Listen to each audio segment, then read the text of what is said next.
عليكم ورحمة الله تعالى وبركاته. بسم الله والحمد لله والصلاة والسلام على رسول الله سيدنا وحبيبنا وشفيعنا ومولانا محمد صلاة وتصلح بها القلوب وتنطلق بها العصوب وتلين بها الصعوب وعلى آله وصحبه ومن إليه منسوب.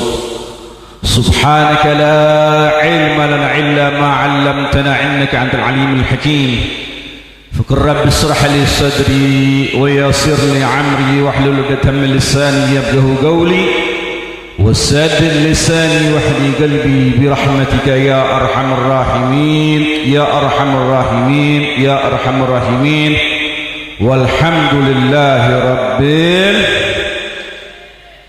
Asirul hadirin wal hadir rahimakumullah, yang sama-sama kita muliakan dan kita cintai para alimul ulama wal asatizah, para sesepuh, wabil khusus akhina al mahbub Ustaz Husin Juban, yang insyaallah akan memberikan juga mau'izatul hasanah, dan juga kepada para tuan guru, mudah-mudahan senantiasa Allah Ta'ala anugerahkan keistiqamahannya di dalam mengajak, membimbing, mendidik kita menuju jalannya Allah Subhanahu wa Ta'ala, dan senantiasa dalam setiap langkah kaki beliau para guru-guru kita, para ulama kita, senantiasa dimenangkan perjuangannya oleh Allah Subhanahu wa Ta'ala. Amin ya rabbal. Dan juga salam penghormatan kepada para habaib daripada anak cucu baginda Rasulullah SAW yang sama-sama hadir di tempat ini. Mudah-mudahan dengan kehadiran mereka daripada anak cucu baginda Nabi besar Muhammad menjadikan sebab daripada turunnya rahmat dan barakah dari Allah Subhanahu wa Ta'ala. Dan juga salam penghormatan kepada aparatur pemerintahan, baik TNI Polri-nya, terkhusus daripada Bapak Camat, ayah Bapak Camat, ayah Bapak Lurah, ayah Bapak RT, RW, mudah-mudahan senantiasa istiqamah di dalam melaksanakan amanah, menjadi pemimpin, dan selalu menjadi orang-orang yang senantiasa bijaksana dalam melaksanakan segala perkara-perkara yang berkaitan dengan masyarakat. Amin ya rabbal alamin. Dan juga tak lupa salam penghormatan kepada sahibul magasid, sahibul bait, mudah-mudahan keluarga besar beliau, dan juga daripada yang melaksanakan daripada khitan ini anak kita, mudah-mudahan senantiasa Allah limpahkan barakah, keberkahan hidup dunia wal akhirah. Tak lupa salam penghormatan yang begitu tinggi saya ucapkan kepada seluruh para hadirin wal hadirat yang sama-sama hadir di majlis ini. Mudah-mudahan kita yang hadir di tempat ini Allah Subhanahu wa Ta'ala anugerahkan kepada kita semua, menambahkan demi menambahkan keyakinan demi keyakinan kita kepada Allah, dan kecintaan kita kepada baginda Nabi besar Muhammad sallallahu alaihi wasallam. Dan juga salam penghormatan kepada para seluruh peran persaudaraan Islam, wabil khusus para ketua pimpinan daripada peran Islam, dan juga para laskar daripada PRI-nya. Mudah-mudahan senantiasa Allah kuatkan langkah kaki mereka, Allah teguhkan daripada niatnya mereka, dan senantiasa selalu berada dalam barisan terdepan dalam mengawal, membela para ulama dan habaib kita di dalam mengajak di jalannya Allah Subhanahu wa Ta'ala. Amin ya rabbal alamin. Ma'asyiral hadirin wal hadir rahimakumullah, di mana pada malam hari ini kita sedikit akan membahas tentang daripada perjalanan yang paling istimewa dalam satu peristiwa yang agung, peristiwa yang sangat luar biasa, di mana ada perjumpaan yang perjumpaan ini perjumpaan ini yang memiliki keindahan yang tidak bisa kita raih baik di dunia maupun kelak di yaumil qiyamah kecuali daripada izinnya Allah Subhanahu wa taala. Di mana pada malam hari ini duduknya kita, hadirnya ke tempat ini dalam rangka mengenang atau memperingati daripada Isra wal Mi'raj Nabi besar Muhammad.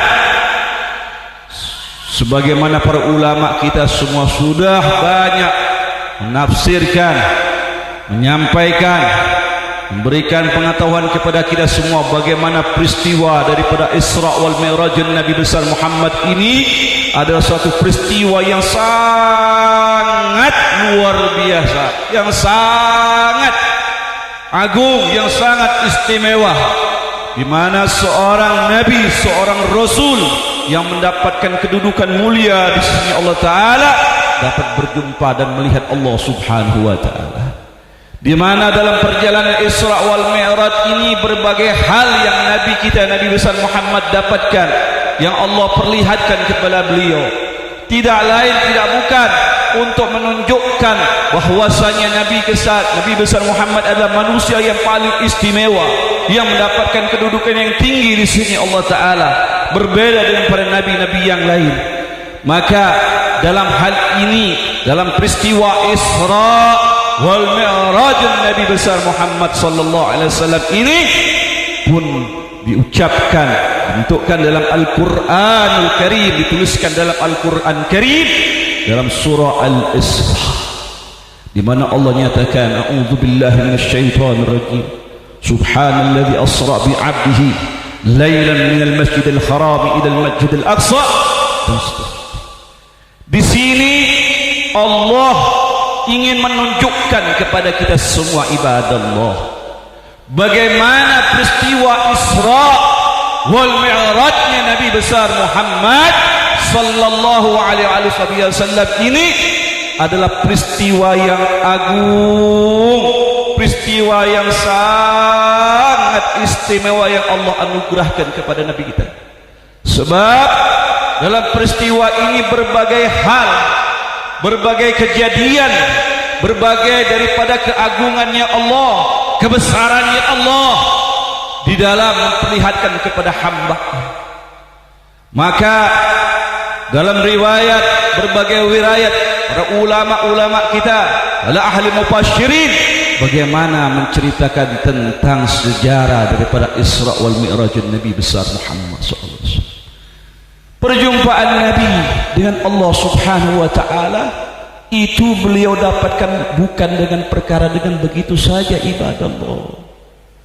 Ada satu peristiwa yang hebat, ada sejarah yang luar biasa, ada pengamalan yang luar biasa, ada perjuangan yang sangat dahsyat yang dilalui oleh Nabi besar Muhammad sallallahu alaihi wasallam, sehingga Allah anugerahkan perjumpaan seperti ini, yang Allah ingin menghibur Nabi kita Nabi Muhammad, yang mana Allah ingin membesarkan hatinya Nabi kita Nabi Muhammad, yang mana Allah ingin mengembirakan hatinya Nabi besar Muhammad sallallahu alaihi wasallam.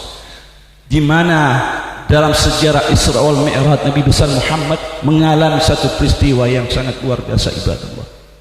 Di tahun tersebut Nabi Muhammad mengalami satu hal, satu kejadian, peristiwa di mana Nabi Muhammad ditinggalkan oleh orang-orang yang tercinta, ditinggalkan oleh orang-orang yang selalu membela Nabi besar Muhammad, ditinggalkan oleh orang yang selalu berada dalam barisan terdepan di dalam membela Nabi besar Muhammad, mendakwakan agama Allah Subhanahu.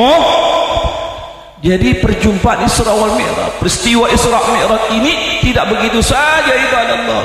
Ada yang hebat, ada yang luar biasa, ibadah Allah.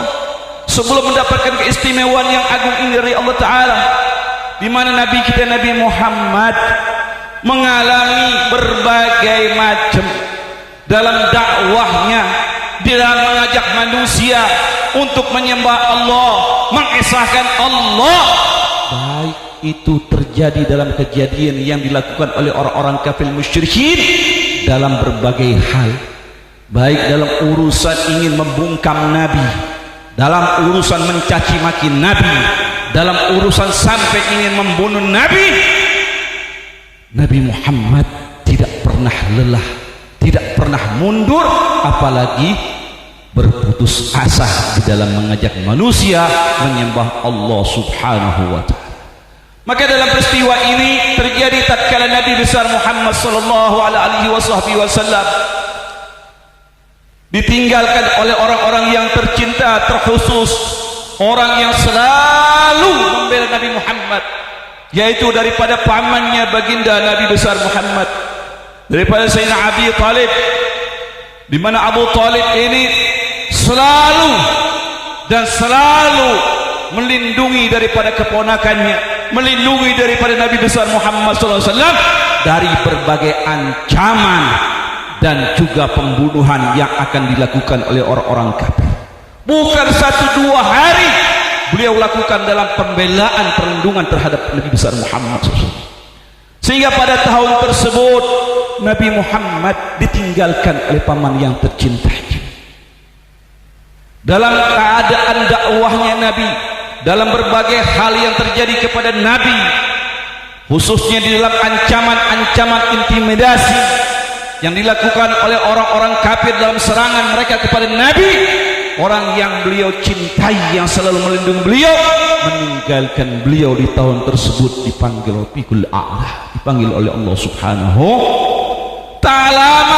Di tahun tersebut, di waktu yang sama, wanita yang selalu setia, wanita yang selalu mengorbankan harta bendanya, wanita yang selalu menghabiskan waktunya di dalam memberikan motivasi, di dalam mendukung Nabi besar Muhammad, di dalam mengorbankan harta bendanya, yaitu wanita yang tercinta, istri yang setia, Baba Khadijatul Kubra, pun dipanggil oleh Rafiqul A'la, dipanggil oleh Allah Subhanahu wa ta'ala. Bagaimana Nabi tidak sedih? Tapi kesedihan Nabi berbeda dengan kesedihan yang dialami oleh kita, ibadallah. Kesedihan Nabi adalah bentuk ketakwaan kepada Allah. Beliau dilanda kesedihan karena ditinggalkan oleh orang-orang yang luar biasa di dalam pembelaannya, di dalam pengorbanannya, dalam perjuangannya. Bukan saja akal dan tenaga pikiran mereka, tapi harta benda mereka pun mereka korbankan untuk tegaknya agama Allah Subhanahu. Kita lihat bagaimana Sayyidah Hababah Khadijatul Kubra, istri yang luar biasa.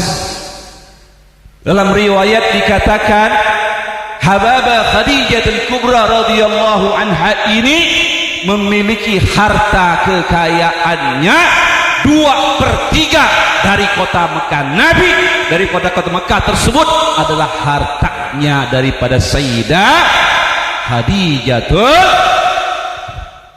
Semua itu beliau pergunakan, beliau habiskan.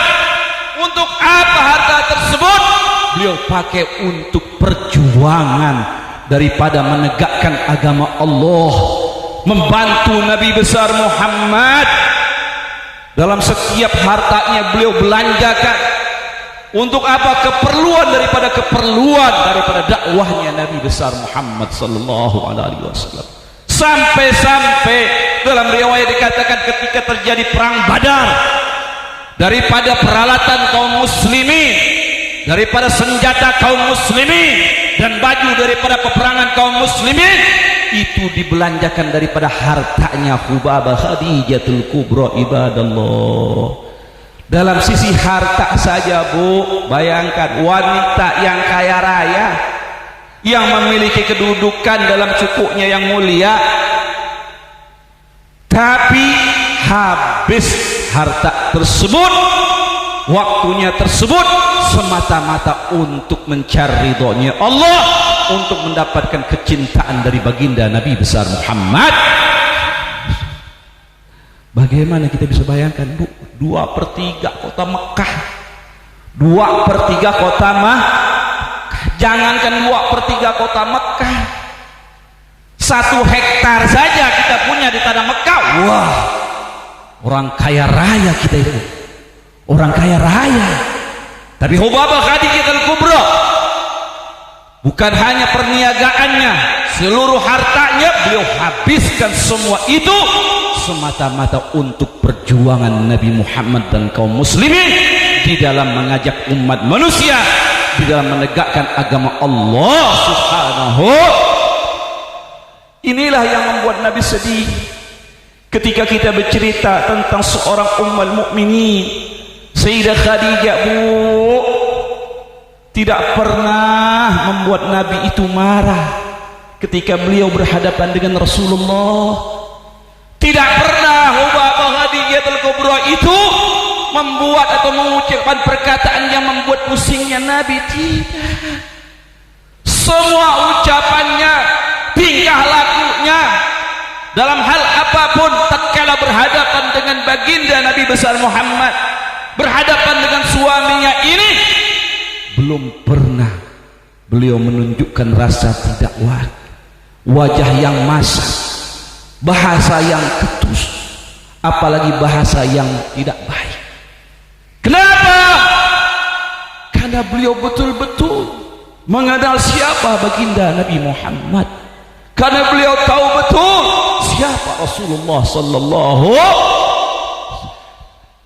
Makanya pantas Bu, beliau menjadi istrinya Rasulullah dengan akhlak dan budi pekertinya Hubabah Khadijatul Kubra. Bu, beda dengan kita sekarang.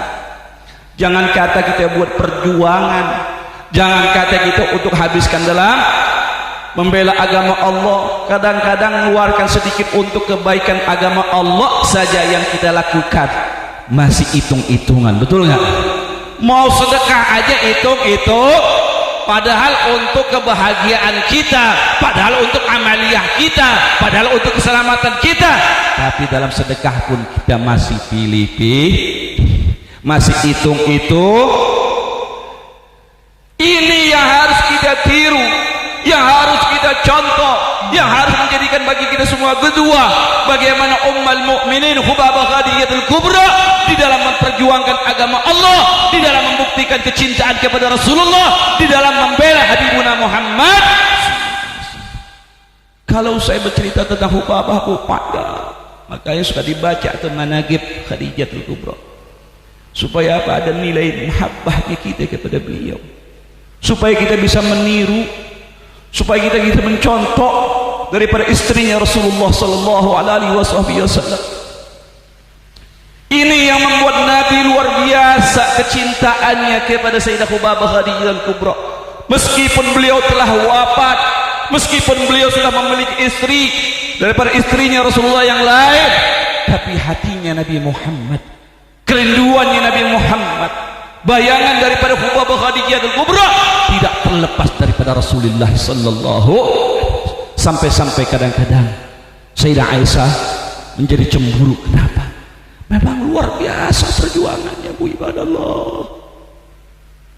Sampai dalam satu hari Bu, tatkala Hubabah Khadijatul Kubra radhiyallahu anha berbicara kepada putrinya Sayyidah Fatimah, beliau katakan, wahai Fatimah, tolong kau sampaikan kepada ayahmu, tolong kau ucapkan kepada ayahmu, sampaikan kepada ayahmu, engkau bilang kepada ayahmu, ketika aku nanti wafat, ketika aku nanti wafat ya Fatimah, sampaikan kepada ayahmu agar beliau memberikan daripada pakaian jubahnya beliau untuk menjadi daripada kain kafannya Hubabah Khadijatul Kubra. Ibadallah ya Rabb.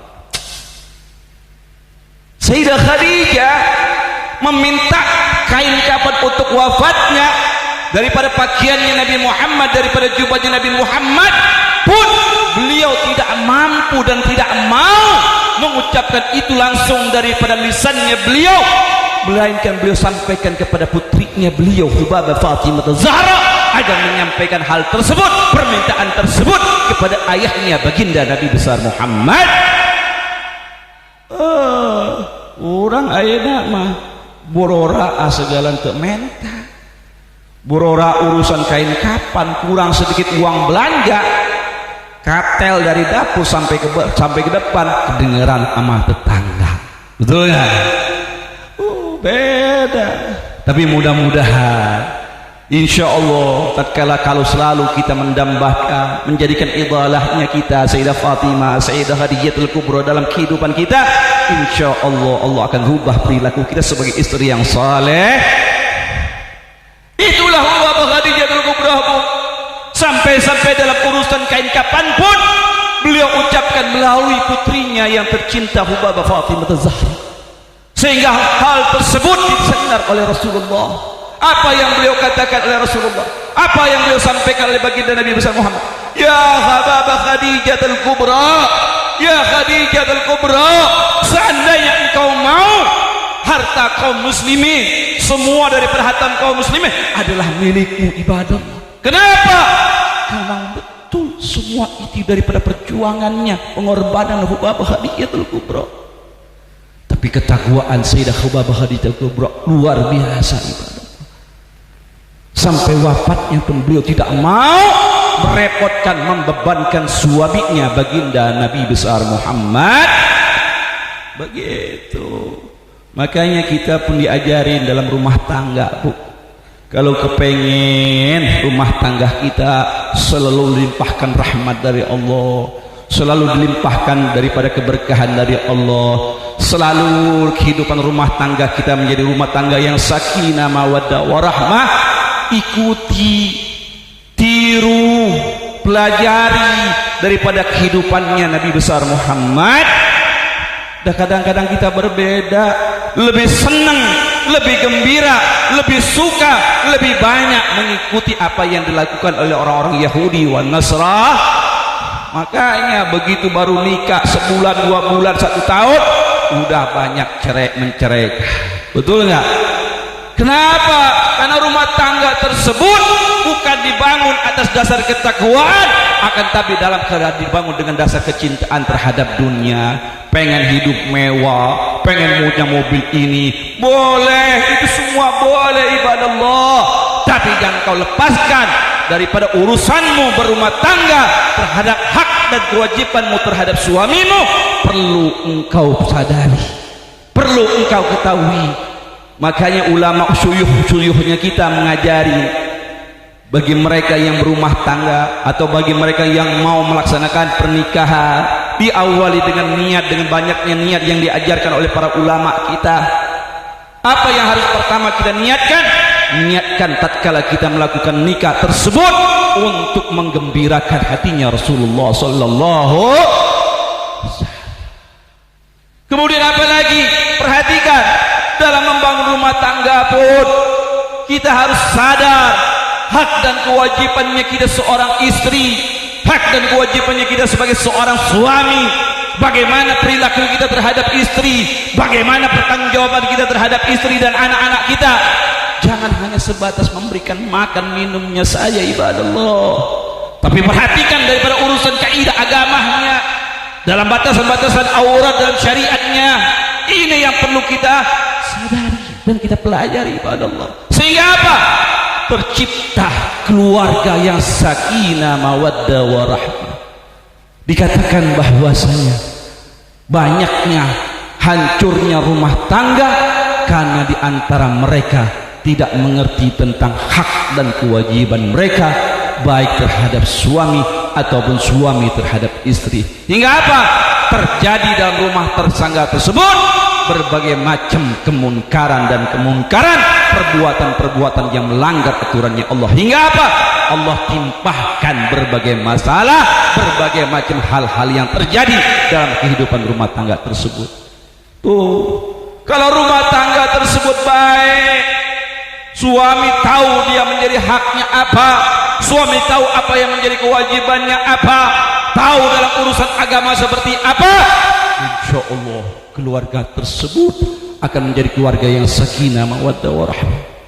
Nah, ini kita bisa petik bagaimana perjuangan Hubabah Khadijatul Kubra menjadi suri tauladan bagi seorang istri di dalam memuliakan suami, di dalam mencontoh segala perbuatan yang dilakukan terhadap suaminya baginda Nabi besar Muhammad sallallahu alaihi wasallam. Sehingga apa? Sampai beliau katakan juga, Bu, wahai Fatimah, seandainya aku nanti wafat, beliau sampaikan kepada suaminya Rasulullah, wahai Rasulullah, seandainya aku nanti wafat, lalu aku dikuburkan tatkala kaum muslimin masih membutuhkan segala bentuk daripada dakwah, peralatan, pembelian dan segala macam, maka gali kuburku, angkat tulang berlangku untuk kau bawa ke pasar, supaya apa? Untuk kebutuhan kaum muslim. Masya Allah. Kuburnya pun beliau sampai mengatakan begitu, ibadah Allah. Kenapa? Beliau bangun kehidupan beliau dengan ketakwaan dan kecintaan kepada Allah dan Rasul. Hingga apa?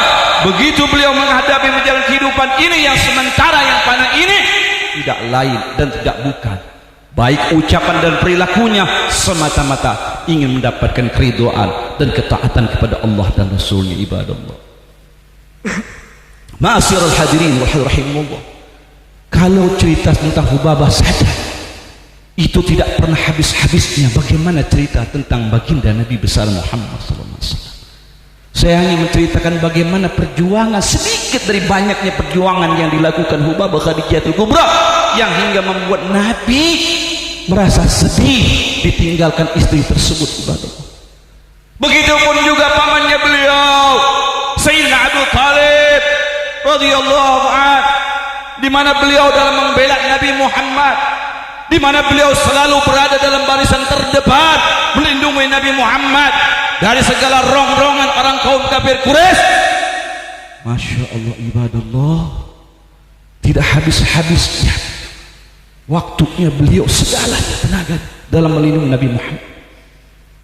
Tatkala wafatnya Abah Sayyidina Abu Talib, inilah yang membuat kesedihan dari pesedihnya Rasulullah SAW. Tidak sampai di situ, ibadallah. Begitu wafatnya Sayyidah Khadijatul Kubra, begitu wafatnya Sayyidina Abu Talib, di masa tersebut mulai orang-orang kaum musyrikin yang tadinya berhati-hati di dalam meneror Nabi Muhammad, yang tadinya hati-hati dalam mengancam Nabi Muhammad, yang tadinya hati-hati dalam menyakiti Nabi Muhammad, begitu Sayyidina Abu Talib wafat, maka reaksi mereka, perbuatan mereka terhadap Nabi Muhammad lebih dahsyat, berbeda dengan adanya Sayyidina Abu Talib. Mereka lebih dahsyat, bahkan pamannya sendiri, pamannya Nabi Muhammad yang dimaktubkan dalam Al-Quran sebagai penghuni neraka Jahannam, yang memusuhi Rasulullah beserta istrinya, melakukan segala hal yang menyakiti Nabi Muhammad, membuat segala hal yang menyudutkan Nabi Muhammad. Begitupun juga dengan Abu Jahal beserta daripada orang-orang musyrikin. Tambah dahsyat pada saat itu di dalam melancarkan serangannya dan ancamannya kepada Nabi besar Muhammad SAW di tahun tersebut, sehingga Nabi pun memutuskan di tahun tersebut beliau pun melaksanakan ingin berdakwah keluar dari kota Mekah menuju ke kota Taif, di mana kota Taif ini terkenal daripada kampung halaman yang dilakukan daripada ibu angkatnya dengan kebaikannya, sehingga Nabi pun berharap tatkala beliau keluar daripada kota Mekah ini untuk berdakwah di Taif tersebut daripada Bani Sakif, beliau dapatkan dan diterima daripada dakwahnya beliau. Kenapa? Karena di kota Mekah ini luar biasa sudah ancaman dan segala macam yang dilakukan oleh orang-orang musyrikin kepada Nabi Muhammad.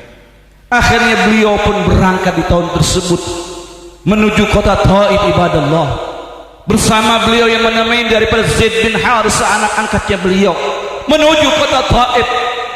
Tatkala sampai di kota Taif, beliau jalan kaki.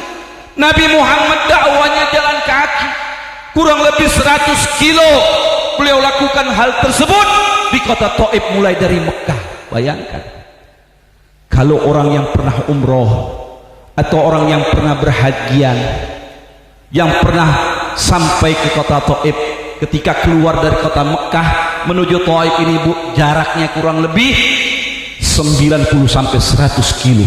Nabi kita, Bu, Nabi ingin menyebarkan, ingin berdakwah, ingin mengajak penduduk Taif menyembah Allah, ingin memberikan kebaikan, ingin memberikan keselamatan, yang mana kota Taif terkenal dengan kebaikannya. Begitu Nabi Muhammad keluar dari kota Mekah menuju kota Taif kepada Allah, apa yang terjadi?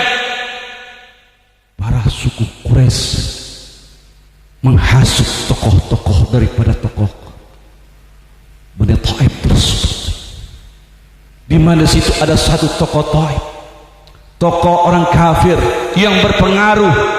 3 orang tokoh kafir didatangi oleh Nabi Muhammad, diajak oleh Nabi Muhammad untuk menyembah Allah, untuk selamat dunia wal akhirah. Begitu sampai di Taif bertemu dengan tokoh-tokoh tersebut, apa yang terjadi ibadallah? Lagi-lagi Nabi pun ditolak. Lagi-lagi Nabi yang ingin memberikan kebaikan, yang ingin memberikan keselamatan, yang mengajak keselamatan daripada azabnya Allah, lagi-lagi Nabi pun ditolak di kota tersebut ibadallah oleh Bani Sakif tersebut. Sehingga apa akhirnya? Selama kurang lebih dalam riwayat Nabi berada di kota Taif 3-9 hari, beliau pun keluar dari kota tersebut ibadallah. Tidak sampai di situ, tatkala beliau mau keluar daripada kota Taif, para pemuda-pemuda daripada tokoh tersebut mereka berkumpul menyiapkan segala bentuk peralatan batu dan yang lainnya untuk melakukan penganiayaan terhadap Nabi Muhammad. Bukan saja hinaan, bukan saja cacian makian terhadap baginda Nabi Muhammad, bukan saja bentuk penolakan yang dilakukan oleh Bani Sakif tersebut, akan tapi para pemudanya mereka berkumpul mengejar Nabi Muhammad dan melempari Nabi Muhammad sallallahu ya Rabb. Perjuangan Nabi Muhammad, dakwahnya Nabi Muhammad, sehingga Allah anugerahkan peristiwa yang agung ini ibadallah. Daripada asbab musababnya, daripada sabab musabibnya, bahwa ada peristiwa yang luar biasa yang dialami baginda Nabi Muhammad. Tapi Nabi kita Nabi Muhammad, meskipun di kota Mekah dicaci maki, mau dibunuh, difitnah, segala bentuk daripada teror yang dilakukan oleh kaum kafir Quraisy, beliau tetap mengajak manusia menegakkan kalimat la ilaha illallah, mengajak umat manusia menyembah Allah. Sampai-sampai beliau ke kota Taif pun sama apa yang dilakukan oleh orang Taif. Para pemuda mengejar Nabi Muhammad, mereka melempari Nabi Muhammad ibadallah, sehingga apa?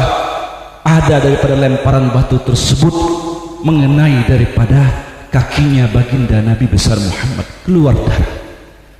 Sampai-sampai akhir dalam riwayat Nabi Muhammad pun tatkala keluar dari kota Taif, beliau pun merebahkan sedihnya. Beliau duduk di bawah satu pohon anggur, di mana di situ beliau duduk. Tak lama setelah beliau duduk, ketika beliau ingin melanjutkan kembali, datang malaikatnya Allah, penjaga daripada lembah Taif tersebut, gunung Taif tersebut, menyampaikan salam kepada baginda Nabi besar Muhammad sallallahu. Setelah beliau menyampaikan salam dari Allah kepada baginda Rasulullah, Allah perintahkan kepada malaikat tersebut agar menanyakan kepada Rasulullah. Apabila Rasulullah meminta sesuatu, berikan. Maka penjaga tersebut mengatakan, wahai Rasulullah, seandainya engkau meminta kepadaku, seandainya engkau perintahkan aku agar 2 gunung ini, 2 lembah ini daripada kota Taif ini, aku angkat. Ini malaikat berbicara kepada Nabi Muhammad. Aku angkat dan aku timpakan kepada penduduk Taif yang telah melakukan penganiayaan terhadapmu, yang telah melemparimu dengan batu. Malaikat marah, Allah marah. Tapi apa yang terjadi ibadallah? Begitu malaikat meminta sesuatu kepada Rasulullah untuk mengangkat lembah daripada gunung Taif tersebut, Nabi katakan kepada malaikat tersebut, la, jangan kau lakukan itu. Innahum la ya'lamun, hum la ya'lamun. Beliau katakan, wahai para malaikat, jangan. Aku berharap kepada Allah, aku berharap kepada Allah agar daripada mereka, keturunan mereka beriman kepada Allah Ta'ala. Ini Nabi sudah dilempari, Nabi sudah dihina, Nabi sudah dianiaya, padahal tujuan Nabi untuk menyelamatkan manusia, menyelamatkan Bani Taif daripada murkanya Allah Ta'ala, mengajak keselamatan, menyembah Allah Ta'ala, ibadah Allah. Tapi apa yang terjadi balasan dari orang Taif? Mereka lempari Nabi, mereka hina Nabi, mereka caci maki Nabi, sehingga mereka pun, para malaikat pun berkata kepada Nabi Muhammad, berikan izin wahai Rasulullah. Tapi Rasulullah Nabiur Rahmat, Bu. Nabi kita Nabi Rahmat, Nabi yang penuh kasih sayang, Nabi yang penuh perhatian, Nabi yang selalu merindukan umatnya, Nabi yang selalu mengharapkan keselamatan umatnya. Sampai-sampai beliau katakan, tatkala beliau dalam keadaan sakaratil maut, beliau berkata kepada Sayyidina Jibril alaihissalam, wahai Jibril, kaifa ummati min ba'di, wahai Jibril, bagaimana nanti keadaan umatku setelah aku meninggalkan dalam keadaan wafat ini. Beliau katakan kepada Sayyidina Jibril, wahai Jibril, wallahi la arda wahid min ummati finnar. Wahai Jibril, aku enggak ridha kalau ada satu aja daripada umatku ini masuk ke dalam api neraka, wahai Jibril. Padahal yang terjadi ibadah Allah, bagaimana yang dilakukan oleh orang-orang kaum musyrikin, orang kafirin terhadap Nabi Muhammad tatkala Nabi Muhammad mengajak mereka untuk menyelamatkan mereka dari api neraka jahanam. Apa yang didapatkan Nabi Muhammad? Masya Allah. Tapi tetap begitu. Akhirnya apa yang terjadi ya Rabb? Begitu malaikat mengatakan hal demikian, Nabi katakan jangan. Sesungguhnya mereka tidak tahu apa yang mereka lakukan, apa yang mereka perbuat. Kalau seandainya mereka tahu siapa aku dan apa yang aku lakukan terhadap mereka, mereka tidak akan seperti itu. Aku berharap kepada Allah agar mereka dan keturunan mereka mengikuti daripada agama Allah, mengimani agama Allah subhanahu. Sehingga pada saat itu Nabi pun berdoa terhadap Allah Ta'ala, bermunajah, dengan yang mana munajah ini menjadi musta'ab doa dari orang-orang yang tertindas. Nabi mengeluh kepada Allah, bukan menyalahkan umatnya, tapi beliau mengeluh kepada Allah akan ketidakberdayaan beliau di dalam mendakwahkan. Masya Allah, ini hikmahnya, Bu. Tatkala kita mau melakukan perbuatan baik, jangan pernah menyerah, apalagi berputus. Kenapa? Dalam hal perbuatan yang bagus, perbuatan yang mulia, perbuatan yang mendapatkan pahala dari Allah, itu tidak mudah. Kita harus melawan hawa nafsu dan berbagai macam hal-hal yang terjadi yang akan kita dapat. Tapi setimpal dengan balasannya dari Allah. Tatkala kita berharap surga dari Allah, jangan berharap dengan banyaknya tidur, berleha-leha, tidak, ibadah Allah. Tapi dengan penuh semangat beribadah yang kuat, menjauhi dari segala bentuk maksiat yang dilarang oleh Allah Ta'ala, dan mematuhi apa yang diwajibkan oleh Allah Ta'ala kepada kita. Begitu. Sama sepertinya kita, Bu, dalam membangun rumah tangga. Ya, kepengen hidup rumah tangga bahagia, sentosa, berkah, anak yang saleh wa saleha. Enggak begitu saja terjadi, enggak.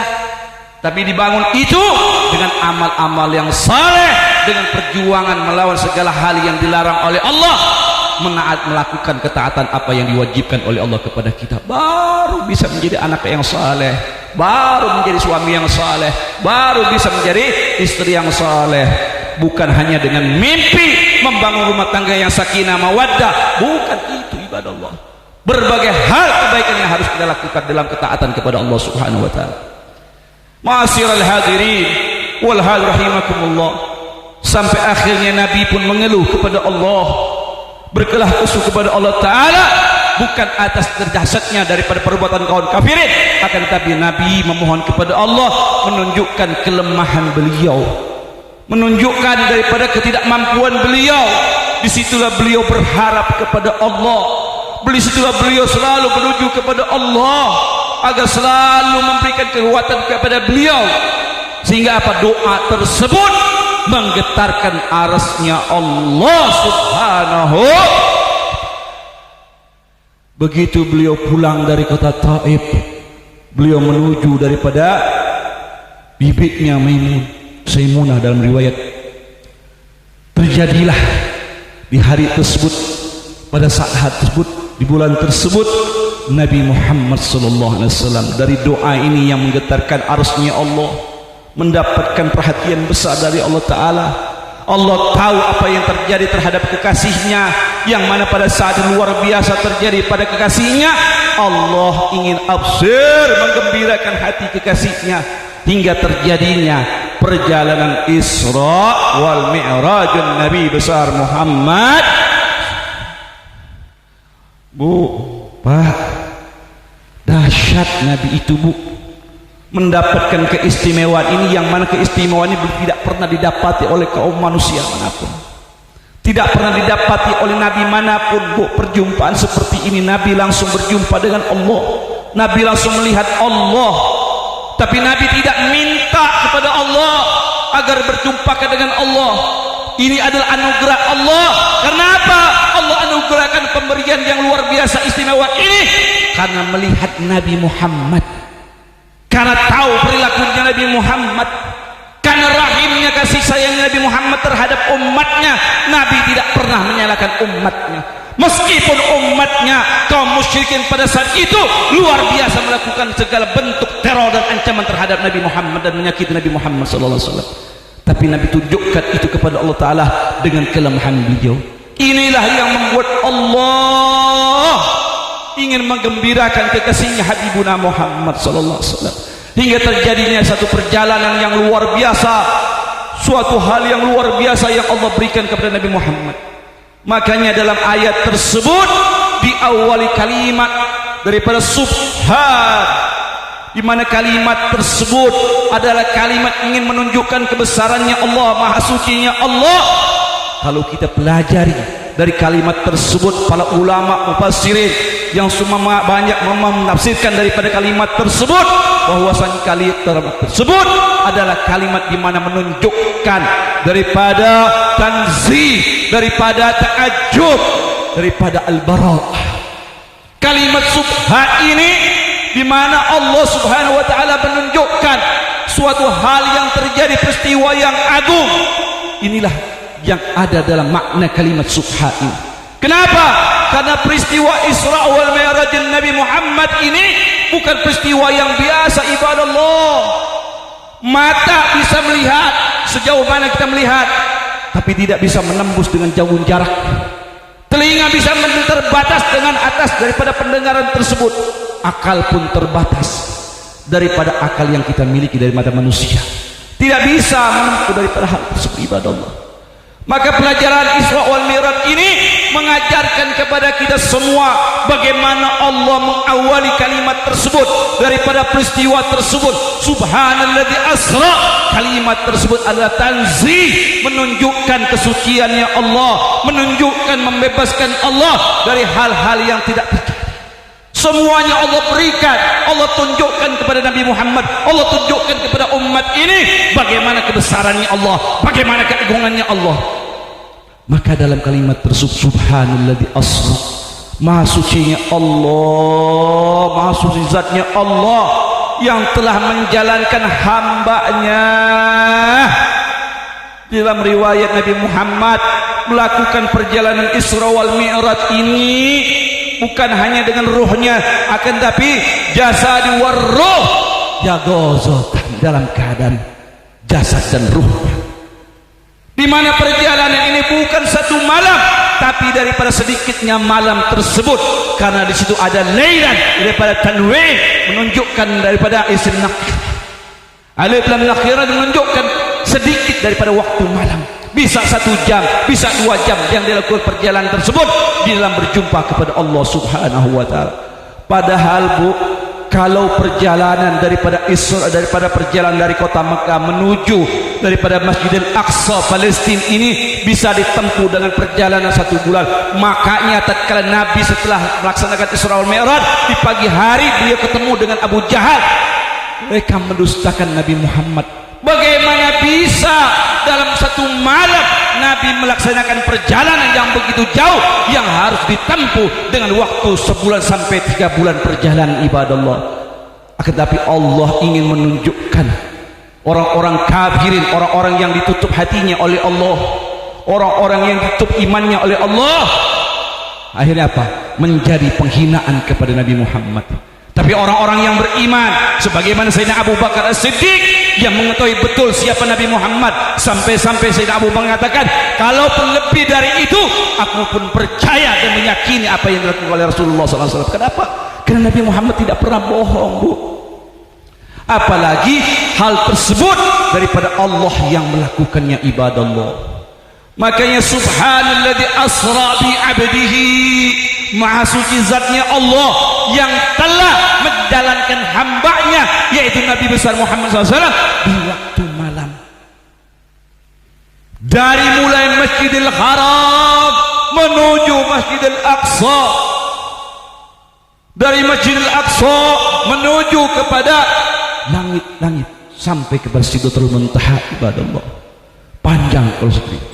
Tapi intinya bagi kita semua dalam pelajaran Isra wal Mi'raj ini, Nabi mengajarkan berbagai hikmah, bagaimana keteguhan Nabi, bagaimana keyakinan Nabi, bagaimana dalam segala sesuatu tatkala kita sudah lemah, tatkala kita sudah tidak mampu, selalulah apa yang kita harus dahulukan adalah memohon selalu kepada Allah Subhanahu wa taala. Jangan kita pernah lemah tatkala kita menghadapi segala bentuk yang terjadi pada diri kita, apalagi bentuk tersebut daripada ujian yang kita alami.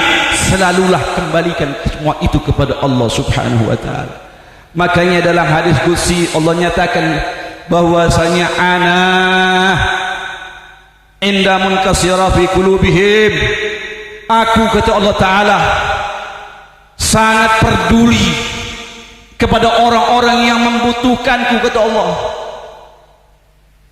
yang mana mereka mendolkan bahwasanya aku selalu berada di sisi mereka, orang-orang yang selalu membutuhkan diriku, kata Allah Ta'ala. Ibadallah, begitu kita selalu menjadikan diri kita pertolongan kita kepada Allah Ta'ala, Allah sangat dekat dengan diri kita. Allah tidak pernah meninggalkan hambanya, Allah tidak pernah melupakan hambanya selama hambanya terus menjadikan Allah segala hal dari segala kehidupannya, baik dunia wal akhirahnya, ibadallah.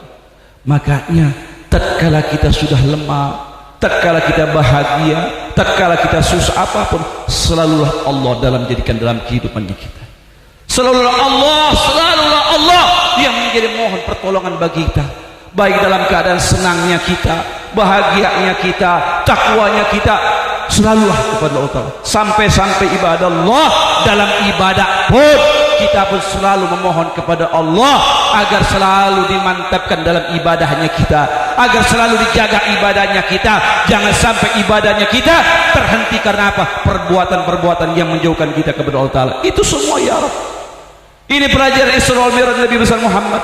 Banyak sekali hikmah-hikmahnya, di mana Nabi Muhammad menunjukkan kepada kita, mengajarkan kepada kita agar selalu bertawakal kepada Allah Ta'ala, agar selalu kita yakin kepada Allah Ta'ala, meningkatkan diri kita kepada Allah, jangan pernah meninggalkan Allah sesaat.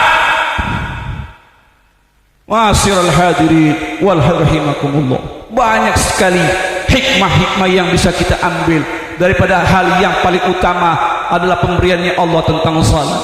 Tapi peristiwa Isra wal Mi'raj ini tidak saja begitu terjadi, semua itu dilalui oleh Nabi Muhammad dengan berbagai macam perjuangan, keyakinan dan keikhlasan beliau, khususnya dalam memohon kepada Allah Subhanahu wa taala. Dan mudah-mudahan kita semua yang hadir pada malam hari ini, Allah kuatkan diri kita semua, Allah mantapkan imannya kita semua, agar dalam menjalani roda kehidupan dunia ini sampai ke nanti dalam keadaan husnul khatimah, tidak berlepas diri, tidak pernah melupakan Allah, akan selalu menjadikan Allah sebagai aqaidah kita, sebagai akidah kita, mengikatkan diri kita daripada pertolongannya Allah Subhanahu wa taala. Dan yang kedua, hikmah ini Allah ingin tunjukkan kepada kita bagaimana kemuliaan, keagungan, keluhuran Nabi besar Muhammad SAW yang tidak dimiliki oleh para nabi-nabi yang lain. Sebagaimana Nabi Allah Musa AS menginginkan perjumpaan kepada Allah, meminta kepada Allah agar bisa melihat Allah. Apa yang terjadi kepada Allah? Baru kilatan saja Nabi Musa AS maghsyian alaih pingsan. Tapi Nabi Muhammad ibadallah begitu berhadapan dengan Allah, beliau pun tidak lupa, beliau ajak umatnya dengan mengucapkan assalamu alaina wa ala ibadillahi salihin. Beliau tak lupa begitu berhadapan dengan Allah, beliau ajak kaum mukminin, beliau ingat kaum mukminin, mendoakan kaum mukminin. Bagaimana Nabi Muhammad? Makanya saya katakan peristiwa Isra Mi'raj banyak sekali hikmahnya. Adapun hikmah yang paling utama adalah agar kita selalu dalam hal apapun, dalam bagaimanapun, selalu Allah yang menjadi pertolongan bagi kita semua. Kurang semangat, lebih semangat lagi. Newa orel awas waliyaiha wa ala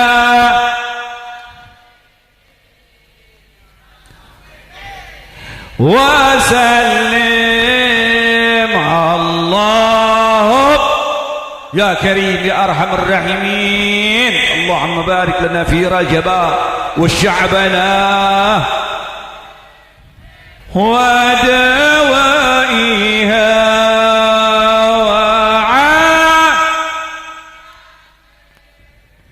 abdani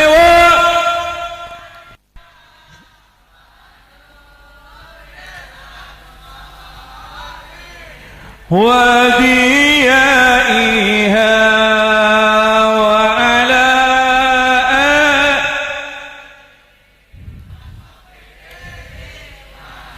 Allahumma barik fi rajaba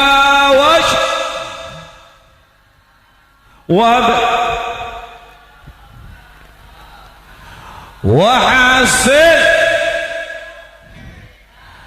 اللهم بارك لنا في رجب